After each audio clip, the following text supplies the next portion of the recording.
I always believed love could conquer everything. But that evening, sitting across from Vanessa, I realized I was wrong. My billionaire father, MrBryan.com as ever, slid a blank check toward her. The room fell silent, yet the weight of the moment was deafening. I watched Vanessa's eyes flicker not with fear, not with doubt, but with something else, a choice that would reveal everything about her heart. Vanessa had always been captivating, poised, beautiful, and used to getting what she wanted. I was different. I grew up with very little, learning to value honesty, kindness, and hard work. She grew up in a world where wealth could buy almost anything, and yet I believed our love could bridge that gap. We lived in Australia, among quiet streets and sunlit cafes, where life felt simple and genuine. I thought that sincerity, my love for her, would be enough. But that evening, in a golden living room, under the calm gaze of Mr. Bryan, I realized that love alone might not be enough to survive the tests life and some people put in our way. That moment changed everything. It was subtle, almost invisible to an outsider. No shouting, no arguments. Just a blank check, a quiet question, and a decision that would reveal the truth about who Vanessa really loved, and what I truly meant to her. I remember those early days with Vanessa as if they were a soft dream. She would laugh easily, her eyes sparkling with a light I thought belonged only to me. We would walk along the quiet streets of Melbourne, the city bathed in golden sunlight, and I would tell her about my small victories, my struggles, and she would listen, truly listen. For a while, I believed the gap between our worlds didn't matter. But life has a way of whispering doubts in the quietest moments. I began noticing things, subtle shifts, almost invisible gestures that hinted at a growing distance. Vanessa would sometimes check her phone mid-conversation, her smile polite but distant. She would speak of parties, designer stores, vacations and places I could only dream of, and I would smile and listen, never complaining. I loved her enough to admire the things she loved, even if they were foreign to me. Her father, Mr. Bryan, was always present in the background, like a shadow I couldn't quite name. Not intimidating, not harsh, just calm, calculating. I could feel his gaze when we dined together, the slight tilt of his head as if he were measuring me, weighing my worth silently. I tried to convince myself it was normal that wealthy fathers often observed their daughters' partners carefully, but deep down, a small knot of anxiety began to grow in my chest. I remember one evening in particular. Vanessa had invited me to a charity gala, one of those glittering events where the champagne flowed, and the rooms were filled with laughter I couldn't afford to buy. I felt awkward in my modest suit, but I tried to walk tall. Vanessa was radiant, moving through the crowd with ease. People whispered compliments about her dress, her elegance. And about me? Not directly, of course. People often whispered about me like I was a curiosity. I felt a flicker of something I hadn't felt before. Shame. I wanted to turn away, to run back to the streets and cafes where life felt honest and familiar. But Vanessa touched my arm softly, her hand warm and reassuring, and I stayed. For a moment, I let myself believe that she saw me, not the gap between us. But that moment was fleeting. The weeks that followed brought small, almost imperceptible cracks. Vanessa began speaking more about money, investments, and luxury plans. Her laughter at my modest jokes grew less frequent, and her eyes often drifted toward conversations I couldn't join. I tried to talk to her, to understand if something was wrong, but she would smile and say, "I'm just tired, Roman. Don't worry about me." Her voice was soft, almost apologetic. But my heart began to notice the distance. One afternoon, she asked me to meet her at a high-end cafe by the water. The sky was bright, reflecting on the bay-like scattered diamonds. I arrived early, my heart hopeful. But when she arrived, she seemed distracted. She kept glancing at her phone, sipping her latte quietly. Then she asked me a question that has haunted me ever since.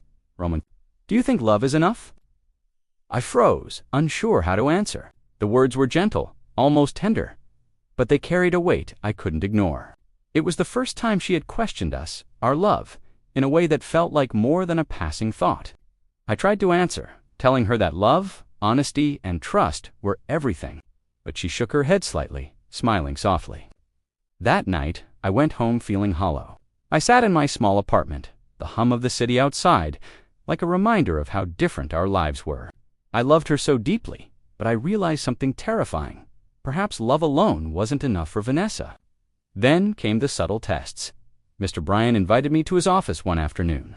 The room was immense, lined with books and expensive art. He didn't speak much at first, only observing me quietly. Then he asked about my life, my job, my ambitions. He listened, nodding politely, but I could feel a subtle judgment in the way he measured my words. It was never harsh, never cruel, just a quiet scrutiny that made me feel small. I understood that he was testing me, seeing if I was worthy of his daughter, but the questions cut deeper than I expected. I left his office that day with a mix of determination and doubt, wondering if my love could survive these invisible trials. Vanessa, too, began to change. She was not cruel, never openly sobbed. Her laughter became sharper, more calculating. She would ask me about my finances, my plans, my future in a tone that sounded casual, almost innocent, yet I felt its undercurrent. The woman I had fallen in love with, the one who listened, who dreamed with me, was slowly being replaced by someone I barely recognized. I tried to confront her gently. One evening I said, "Vanessa, sometimes I feel like you're somewhere else, not with me." She looked at me, her eyes soft but distant, and replied, "Roman, I love you, but love doesn't pay bills, doesn't secure futures. You know that, don't you?" I didn't know what to say. I felt my heart ache, the weight of our worlds pressing down on us. I had given everything I had, my honesty, my loyalty, my love, aunt, yet it felt invisible against the lure of wealth, status, and comfort. The tension grew quietly in gestures and silences, a brush of the hand that lingered too briefly, a smile that didn't reach her eyes, long pauses during conversations. I noticed how she would light up when talking about her father's successes, or when discussing gifts and luxury items. I realized with a sinking heart that the woman I loved was being pulled in two directions by love for me, and by the weight of a world I could never fully enter. And then came the day that changed everything. The day Mr. Bryan made the test unmistakable. A private dinner at their estate, candles flickering softly, the air rich with the scent of expensive wine and roasted meats. He slid a blank check across the table, toward Vanessa. The gesture was quiet, almost casual, but the meaning was deafening.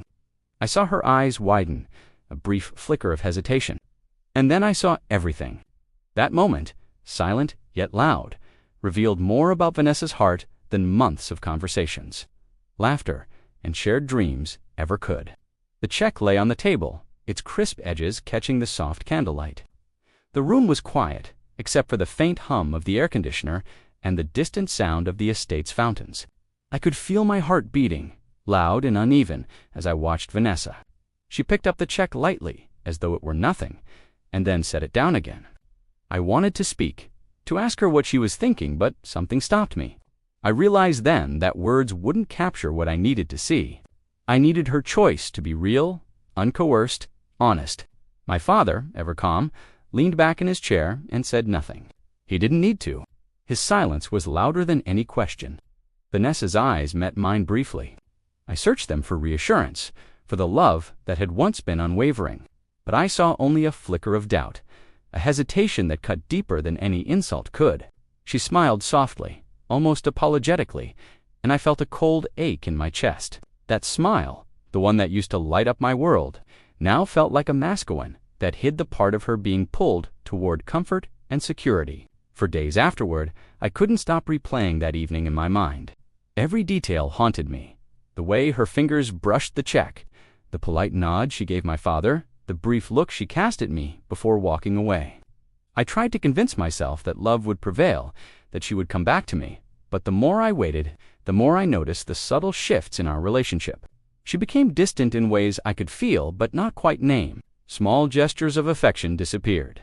A hand brush in passing, a soft laugh in the middle of a conversation. These became rare, fleeting. Conversations grew strained. She spoke more about her father, about wealth, about futures secured with money. And though she never said it directly, I could sense the unspoken question hanging between us. Was I enough? Could I give her the life she truly wanted? I tried to bridge the gap with honesty. One rainy afternoon, we sat by the window of my small apartment, watching droplets streak across the glass. I held her hands in mine and softly said, "Vanessa, I love you. That's all I have to give, but it's everything I have." She looked down, her fingers fidgeting with mine. "Romang, I love you too," she said quietly. "But sometimes, love isn't always enough. You know that, don't you?" Her words were gentle, almost comforting, but they hit me harder than any argument could. I felt the tension building in my chest, a quiet pressure that refused to leave.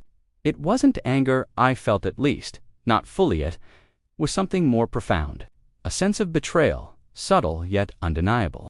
I realized then that love alone could not fill the space carved by wealth, status, and expectation. The subtle manipulations began next. Vanessa didn't push, didn't demand, but she hinted. A passing comment about expensive jewelry, a fleeting admiration for her father's business deals, a story about a friend whose life was shaped entirely by money. She wasn't cruel, she was human, conflicted, torn between the life she knew and the life she wanted with me. I began noticing how icily she smiled around wealth, how her eyes lit up when she spoke of comfort and security, and I wondered, with a sinking heart, whether she would ever look at me the same way again. I tried to stay calm, to be patient, to remind myself that love is tested, that true hearts endure trials. But every glance she cast at her father's world, every fleeting admiration for luxury, chipped away at the certainty I had once held. One evening, she called me to her father's estate. I arrived, nervous but hopeful. She greeted me warmly, her hands brushing mine lightly, and led me to the private dining room. Mr. Bryan was already there, calm and composed, his eyes quietly observing. The table was set beautifully, candles flickering, wineglasses gleaming. And there it was, again the check. Blank, waiting, a silent question in its paper folds. Vanessa reached for it, paused, and looked at me. My heart pounded in my chest. I wanted to scream, to grab her hand, to plead with her to choose me, to choose love. But I didn't. I knew I had to watch. I had to see her heart clearly. Her hand hovered over the check. For a long moment, she didn't speak. The room was silent except for the faint clink of silverware. I could feel the tension wrapping around me like a tightrope. Then she smiled. Not at me, not really, but a smile that seemed to acknowledge the weight of the choice before her. In that single, quiet moment, I understood something I had avoided seeing for weeks. The true test wasn't about money. It was about love, yes, but also about values, priorities, and integrity. Vanessa had been torn between two worlds, and that flicker of hesitation revealed the truth about where her heart leaned. I remember stepping back, letting her make her decision. I felt an unfamiliar sense of power in my patience, in my refusal to force her hand. The moment was hers, not mine. And though I loved her still, I understood that sometimes the heart reveals itself in silence, in hesitation, and in the choices we are unwilling to rush. That night, I went home alone, walking the quiet streets of Melbourne, listening to the rain patter softly on the pavement. I felt the ache of love, yes, but also the strange calm of knowing that the truth had been revealed. In watching, in waiting, I had learned more about Vanessa, about my father, and about myself than any words could convey. The day it all changed began like any other, with the golden Australian sunlight spilling across the city streets. But beneath the calm warmth, I felt a tension I could not shake. Something was about to happen. Vanessa had asked me to meet her at her father's estate. I arrived, heart pounding, hands slightly trembling. She greeted me with a soft smile, but her eyes held a flicker of something I hadn't seen before. Uncertainty. Mr. Bryan was already there, as composed as ever, seated at the long mahogany table, hands folded neatly in front of him. The check sat in the middle of the table, blank and silent, like a question waiting to be answered.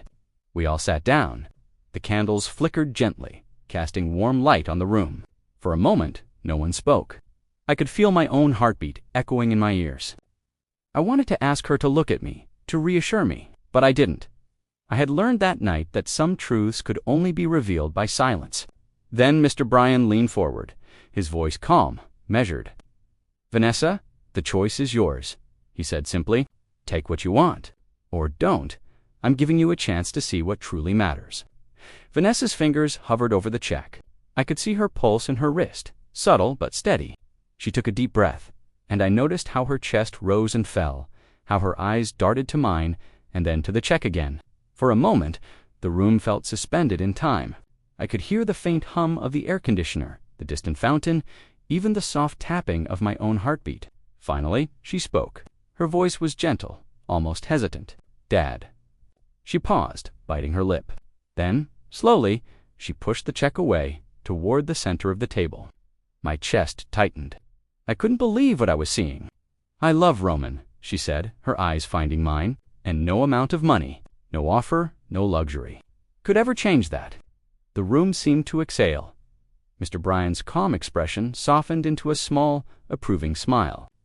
"Then you've made the right choice," he said quietly. I felt a rush of relief, joy, and disbelief all at once. The weight that had pressed on my chest for weeks lifted in an instant. But then, I noticed a subtle change in Vanessa's expression. It wasn't triumphant or relieved. It was reflective, almost sorrowful, as if she carried the burden of what could have been. We left the estate that evening, walking quietly through the gardens. The sun was setting, painting the sky in hues of gold and amber. I reached for her hand, and this time she didn't pull away. She held it gently, yet the warmth was tempered by something I couldn't name. "Roman," she said softly, I never wanted to hurt you, but I was scared. I didn't know if we could survive. Everything. Our worlds are so different." She stopped, shaking her head. "It's okay," I said, squeezing her hand gently. "I understand. You didn't choose money. You chose love. That's all I ever wanted." Her eyes glistened with unshed tears, but I almost let it sway me. I didn't need her to finish. I understood completely. Love is not always simple. It is tested by fear, temptation, and doubt. And sometimes, the truest measure of love is not in words, but in the choices we almost fail to make. The following days were quiet. We didn't speak much about the check, about the test, or about the doubts that had crept in. But something had shifted between us. The tension that had haunted our relationship began to dissolve, replaced by a fragile but growing understanding. Yet, even in that relief, a quiet realization settled in me. I could see how easily love could be swayed, how fragile hearts can be when faced with choices that challenge their values. And I understood something deeper about myself too. Patience, honesty, and calm observation held their own quiet power. I didn't need to shout or demand loyalty. I simply needed to let the truth reveal itself. I also noticed Mr. Bryan's subtle role in everything. He hadn't coerced, threatened, or forced a decision. He had simply presented the possibility and observed. It was a lesson in quiet influence in allowing truth to surface without interference. I realized that some of life's greatest tests come not from confrontation, but from patience and restraint. And Vanessa, I loved her more deeply than ever, but with a new awareness. Love, I realized, is not just a feeling. It is a constant test of priorities, integrity, and courage. I felt compassion for her, understanding her fear and the weight of her upbringing. And I felt pride for both of us for facing that test, for emerging on the other side with hearts still open. That turning point changed everything. Not dramatically, not with shouting or anger, but quietly, with choices made and revealed, with hearts exposed and acknowledged. In that quiet evening, I learned that love is not just about passion or words.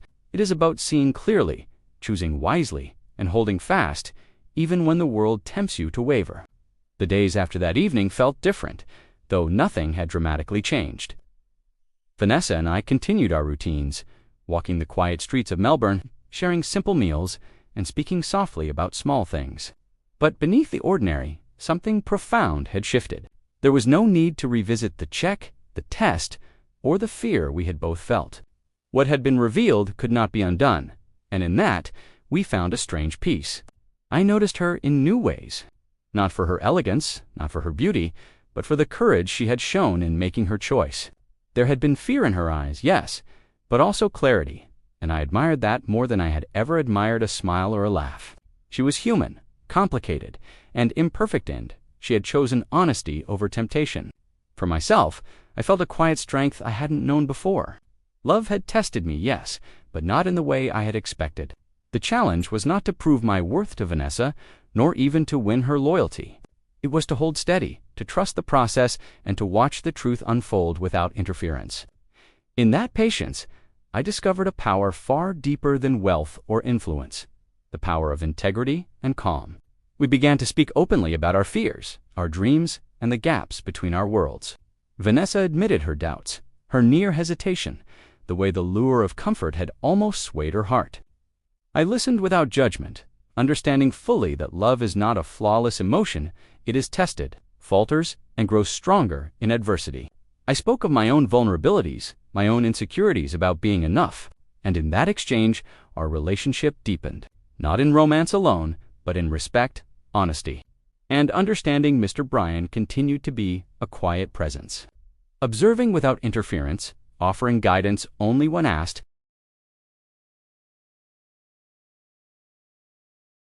I realized then that his test had never been about money, about wealth, or about the check itself. It was about character, about choices made when no one else is watching. And in his subtle way, he had given both of us a gift: clarity. Vanessa and I also learned the value of space. We didn't cling desperately to each other, nor did we try to fill the past fears with words. Instead, we allowed time to heal the invisible bruises, to let trust rebuild naturally. There was a softness in our silences, a comfort in shared glances, a reassurance in gestures unspoken. Each moment became a quiet celebration of the love that had survived a trial few would ever understand. And yet, there was a lingering awareness that love alone is never enough. It must be paired with values, with courage, and with the willingness to face difficult choices. I understood that our relationship had been tempered like steel, forged in fire, tested in silence, and strengthened by honesty. And in that understanding, I found a calm pride not in victory over anyone, but in the knowledge that integrity and sincerity had endured. We began planning our lives together in ways that felt grounded, real, and sustainable. Not extravagant, not glamorous, but honest. We shared laughter over simple meals, walked in quiet parks, and spoke of dreams that blended our worlds rather than demanded one world over the other. Every day I saw in Vanessa the woman who had faced fear and chosen rightly. Every day I felt a deeper connection that no wealth could buy. There were moments when we returned to that evening with the check in our minds, not with bitterness, but with reflection. We didn't need to discuss the what-ifs, because the lesson had been clear. Trust, integrity, and honesty are the quiet currencies of the heart, far more valuable than gold or silver. And the love that survives trials is not a love flaunted, but a love understood, nurtured, and honored. I also discovered a subtle, quiet satisfaction in the knowledge that I had survived the test too. I had not demanded, coerced, or manipulated. I had simply loved, waited, and observed. In that, I had reclaimed a power often overlooked, the power to remain true to oneself, no matter the trials presented by others. And Vanessa, she grew too, in ways I could feel but not fully describe. Her eyes shone with a new understanding, a respect not only for me, but for herself. She had chosen wisely, and in doing so, she had reaffirmed the values that truly matter. In those days, as the sun dipped over Melbourne's skyline and the quiet streets glowed in evening light, I realized that the story of our love was no longer about wealth, fear, or temptation. It was about understanding, resilience, and the choices that define us. And in that quiet, reflective peace, I felt something I had never felt before. A complete, unwavering certainty that love, tempered by honesty and integrity, can endure anything even worlds apart. Years later, when I look back on that time, I see it all clearly: the tension, the doubts, the quiet tests, and the choices that defined us. I remember the check, the hesitation in Vanessa's eyes, and the calm, measured gaze of Mr. Bryan. That evening was not just a test of love, it was a test of values, courage, and integrity. And in that test, we found the truth about ourselves. Vanessa and I stayed together, but our relationship became something deeper than the romance that first drew us to each other. We learned to value honesty over appearances, understanding over pride, and sincerity over fleeting temptation. Our love was no longer just about passion or attraction, it was about commitment, patience, and trust. I often think about Mr. Bryan's quiet presence in all of it. He never forced an answer, never judged openly. He simply created a moment where truth could reveal itself. And in that, I realized something important. True power isn't in wealth, or in influence, or even in control. True power lies in giving people the chance to show who they truly aren't, having the patience to let them. Vanessa changed too, in ways I couldn't have imagined. That quiet moment with the check left a mark on her, not one of shame, but of awareness. She grew to understand the value of choices, the weight of integrity, and the difference between fleeting comfort and lasting love. And for that, I loved her even more. As for me, I learned something fundamental about love and life. Love alone is not always enough. It must be accompanied by patience, honesty, and courage. But when it survives the trials of fear, temptation, and doubt, it becomes something extraordinary, something unshakable, quiet, and enduring. Sometimes I walk through the streets of Melbourne and remember those long, reflective nights, the soft silences, the gestures that said more than words ever could. I feel gratitude for the tests, for the lessons, and for the clarity they brought. I understand now that wealth, power, or status can never measure the worth of a heart. Only choices, honesty, and love can do that. And so, if there is one thing I hope anyone listening will take from this story, it is this. Love is fragile, but it is also resilient. It is tested in the quietest moments, revealed in hesitation, and strengthened by integrity. In the end, money can tempt, fear can sway. But a heart that chooses rightly, whether it is yours or someone you love, will always show its true worth. I hold Vanessa's hand a little tighter now, not out of fear, but out of understanding. Our love is not perfect, but it is honest. And that honesty, that commitment to values, is something money could never buy. In the end, wealth cannot measure the worth of love. It is the heart, the choices, and the courage to stay true that define it. And I have learned that lesson, deeply, quietly, and forever.